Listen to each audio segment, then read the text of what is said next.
Bienvenidos a nuestra inmersión de hoy. Nos adentramos en el Evangelio de Juan capítulo 9 Ujú. para explorar la fascinante historia del hombre ciego de nacimiento. Sí. Es un relato que va más allá de un simple milagro, planteando preguntas sobre la fe, los desafíos sociales y qué significa realmente ver. Exacto. Este encuentro con Jesús nos invita a reflexionar sobre la diferencia entre la visión física y la comprensión espiritual. Empecemos por el milagro en sí. Jesús sana al hombre ciego, usando barro hecho con su saliva, Sí. y le dice que se lave en el estanque de Siloé. ¿Qué tiene de especial Siloé? Para mí siempre ha sido solo un nombre en un mapa. Pues Siloé no es un estanque cualquiera. En la tradición judía está vinculado a la purificación ritual. De hecho, hay rabinos que enseñaban que sus aguas tenían el poder de lavar los pecados. Imagina el simbolismo, un hombre ciego de nacimiento lavando sus ojos en un lugar asociado con la limpieza espiritual. Es una imagen poderosa. No me extraña que la gente que lo conocía como mendigo se quedara atónita al verlo. ¿Cómo crees que interpretaron este milagro? ¿Lo vieron solo como un acto de sanación física? Es interesante porque su reacción inicial es de total incredulidad, dudan de que sea el mismo hombre, incluso llaman a sus padres para confirmarlo.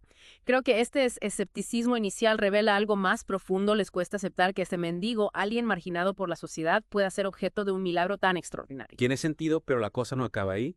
Los fariseos, al enterarse, empiezan a interrogar al hombre, Sí. centrándose en que la curación ocurrió en sábado, violando la ley judía. ¿Por qué era tan importante para ellos este detalle? Para entender su reacción hay que situarse en el contexto histórico. Los fariseos eran los guardianes de la ley y el sábado para ellos era sagrado, un signo del pacto de Dios con Israel en una época de dominación romana. La estricta observancia de la ley se convertía en una forma de resistencia, de preservar su identidad.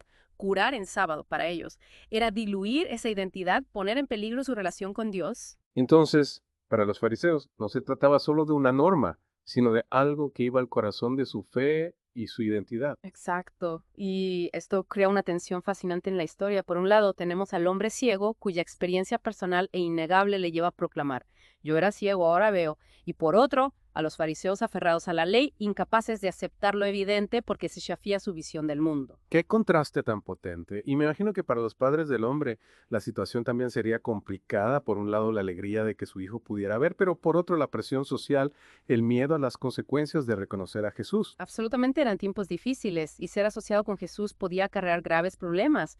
Recordemos que ser expulsado de la sinagoga, como le ocurrirá al hombre más adelante, significaba perder tu lugar en la comunidad, tu red de apoyo, incluso tu familia. Es increíble cómo este hombre, a pesar de la presión, defiende a Jesús con una valentía que va en aumento. Al principio lo llama hombre, luego profeta y finalmente reconoce su origen divino. ¿Cómo interpretas esta evolución en su testimonio? Para mí es un reflejo de su creciente fe y comprensión. No se limita a repetir lo que le han dicho él mismo, experimenta a Jesús, siente su poder. Y eso lo lleva a una convicción cada vez más profunda. Es como si su visión física le hubiera abierto los ojos también a una realidad espiritual más amplia. Exactamente, y esa nueva visión, esa verdad que él abraza se convierte en su fuerza, en su escudo frente a la oposición. Es un ejemplo inspirador de cómo la fe puede transformar la vida de una persona, dándole el valor para enfrentarse a cualquier obstáculo. Una valentía que lamentablemente tiene un alto precio. Los fariseos, incapaces de refutar su testimonio, lo expulsan de la sinagoga. Sí, es un momento crucial en la historia que nos lleva a reflexionar sobre el poder de la verdad y el precio que a veces hay que pagar por defenderla. Es una escena desgarradora, ¿verdad? Este hombre que acaba de experimentar un milagro, que ha encontrado la luz después de una vida en la oscuridad, es ahora rechazado, excluido Sí. de la comunidad que siempre ha conocido. Es realmente conmovedor. Y pensar que todo esto ocurre porque se atrevió a hablar de su experiencia, a defender la verdad que había encontrado en Jesús. Aquí es donde la historia adquiere una relevancia aún mayor, nos confronta con una pregunta incómoda.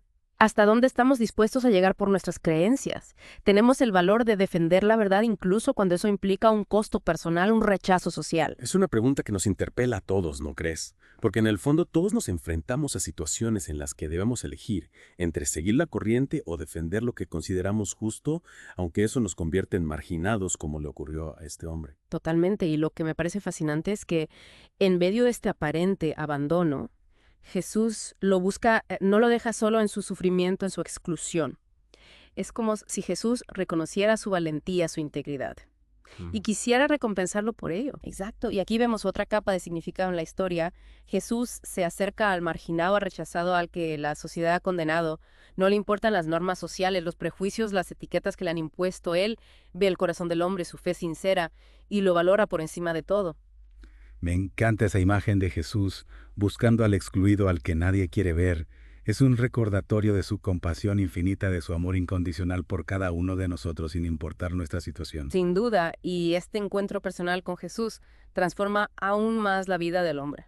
Jesús le pregunta directamente, ¿crees en el Hijo de Dios? Sí, Y la respuesta del hombre es de una humildad conmovedora.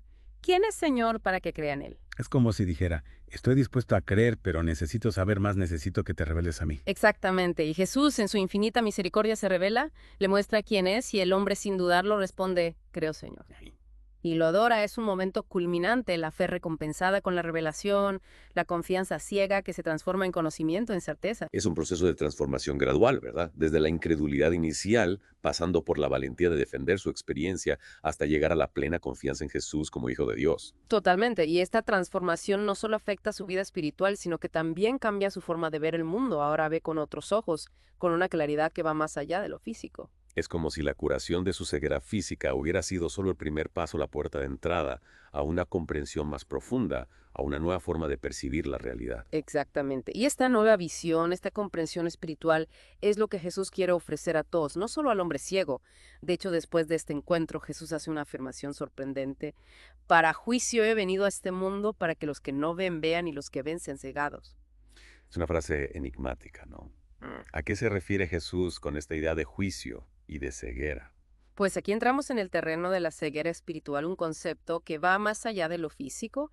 Jesús está contrastando la visión física con la capacidad de comprender la verdad, de reconocer la presencia divina en nuestras vidas. es decir, que podemos tener una visión perfecta, pero aún así estar ciegos a lo que realmente importa, las verdades espirituales que dan sentido a nuestra existencia. Exactamente. Y los fariseos que se consideran a sí mismos videntes, que se enorgullecen de su conocimiento de la ley, son el ejemplo perfecto de esta ceguera espiritual. Se aferran a sus dogmas, a sus interpretaciones rígidas, y eso les impide ver la realidad de Jesús, su divinidad. Es una paradoja, ¿no? Ya. Los que se creen videntes son en realidad los ciegos, mientras que el hombre, que era físicamente ciego, ha alcanzado una visión superior, una comprensión más profunda de la verdad. Exactamente. Y esta ceguera espiritual no solo afecta a los fariseos de la época de Jesús, es algo que puede ocurrirnos a todos en cualquier momento si nos dejamos llevar por el orgullo, por la rigidez, por la falta de humildad. Es un llamado a la autocrítica, a cuestionar nuestras propias creencias, a reconocer que siempre hay más, por aprender más, por ver más, por comprender. Sin duda, y esta historia nos invita a preguntarnos, ¿cuáles son nuestros propios puntos ciegos? ¿Qué nos impide ver con claridad la verdad, la presencia divina en nuestras vidas y en el mundo que nos rodea? Es una pregunta que invita a la reflexión sin duda, y me hace pensar en las veces que yo mismo he actuado como los fariseos, aferrándome a mis propias ideas, mis prejuicios, sin estar realmente abierto a otras perspectivas. Es algo que nos pasa a todos en algún momento, ¿verdad? Nos creemos dueños de la verdad y nos cuesta aceptar que pueda haber otras formas de ver el mundo, otras interpretaciones, otras realidades. Totalmente, y creo que la historia del ciego nos da una clave importante para superar esa ceguera espiritual.